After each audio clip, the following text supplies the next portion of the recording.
खोनासं, दानो खोनासं। मानोना नों दानो खोनासङाब्ला उनाव बेखौ खोनासंनो नोंहा समानो जानाय नङा। गियाननि राजा सल'मनआ बुंदों, मुर्ख मानसिखौ बानजायनायनिख्रुइ दंफां मुराखौ बानजायनाया साबसिन।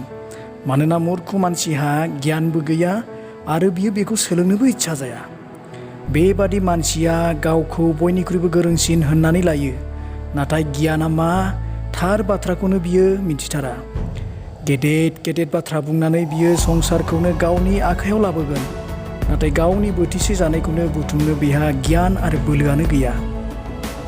बेबादि मानसि सासे लोगो जुदि नोंहा दङब्ला दानो नों बिनिफ्राय गोजान जादो। मानोना बियो नोंनि जौगानायखौ संहार खालामनोसो लामा नायबाय थायो।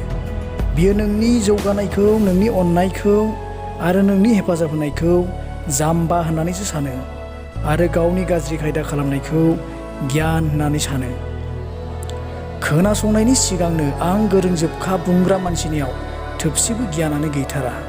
मानोना थार समाव गियानखौ सोलोंनो आरो बेखौ नागिरनो बियो इच्छा जाथाराखै।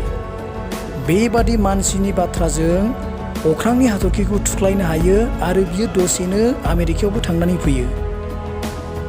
नोंहा जुदि बेबादि थिफुदला आरो अलसिया लोगो दङब्ला बेखौ नों दिनैनो नागारदो। मानोना नों मुर्खनि आफादाव जिरायफायोब्ला नोंबो मुर्ख जाफागोन। नों बेखौ बानजायनो गोसो जाब्लाबो हानाय नङा। मानोना नोंनि गोसोआ गाबखांगोन, नाथाय मोदै गनाय नङा। नोंनि बिखाया खामग्लिगोन, नाथाय खुगायाव राव फैनाय नङा। अब्ला नों बेबादि नेहाथ मानसिनि थाखाय गावनि जिउखौ मानो फोजोबस्रांनो सानखो? नों दानो बिनिफ्राय गोजान जादो आरो बेखौ दामुगै, नाथाय नों बिजों लोगोबो जानो दानाजा।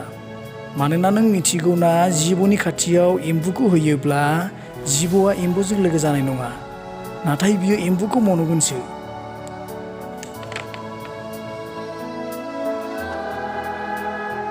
बेबादिनो नों गावनि बे मुर्ख लोगोखौ बानजायनो सानब्ला बियो नोंखौ रायदों होननानैसो सानगोन आरो नोंजों बिसारु जानानै थागोन।